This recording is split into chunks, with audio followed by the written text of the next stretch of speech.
Good morning po sa inyong lahat po. Masaya ka ba kayo na lapitan na tapos ang Ramadan? Ako, super happy ako kasi uwian na ng Pilipinas. See you, Philippines na. See you, Philippines. Home, sweet home. Sino mang gusto sumabay sa akin? Mga kabayan. April po. Uwi na ako sa Pinas po. Gusto ako mag-relax sa Pilipinas kasi 1 month pa ang operation ko sa abdo. Tinanggal kasi yung abdo ko kasi ang laki ng bato. So, gusto ko magpahinga sa Pilipinas.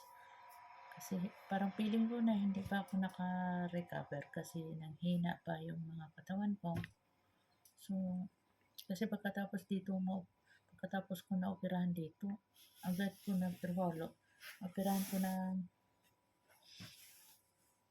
Huwebes, pagka Friday, labas ako. Ang dami kong trabaho pagdating sa bahay. Nagmap, naglinis, naghugas ng plato. So, parang hindi ako naka-recover. Tapos, may sick leave naman ako. Pero useless lang sinulat sa doktor ng sick leave. Hindi naman nagamit, hindi naman sinunod nila yung sick leave. Useless pa rin.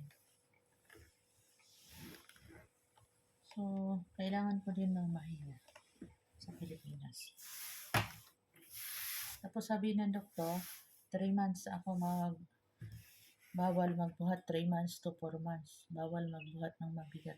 Pero pinabuhat na nila ako. So, parang isip ko na kung hindi ako mamahinga, talaga, mas humihina pang katawan ko. So, gusto kong umuwi ng Pilipinas next month. Ayaw ko naman na magpapigil sa kanila sa amo kong babae na sa June na.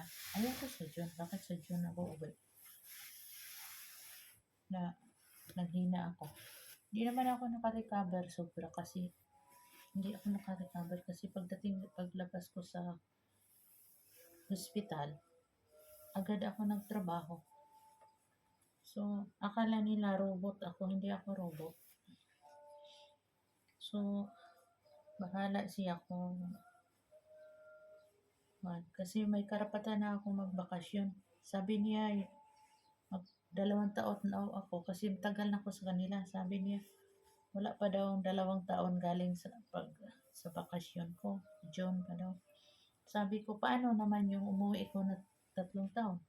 So, may pundo ako na 1 taon. So, dapat 1 year lang ako. Uwi na naman ng Pilipinas kasi may pundo ako ng 1 taon. So, sabi ko sa kanya na, uwi ako. Hindi talaga ako magpapigil sa kanya. Bakit pigilan niya ako?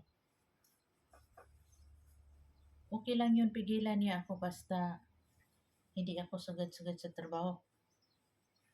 Hindi niya ako isagad. Sagad-sagarin niya ako kahit isa lang plastic na mamili siya, 1 plastic. Tawagin pa niya ako, parang senyorita siya. Hindi niya inisip na bagong opera ako. Tawagin pa niya ako na kunin mo to yung kuwan. Pinabili niya. Kala niya robot ako. So, nagdesisyon talaga ako na uwi ako ng Pilipinas. Uwi ako sa next month, April. Pabili na ako ng ticket sa April. So, doon na ako mag-continue sa vlog ko sa amin po. Mahirap kasi na magtrabaho ka na sa bahay.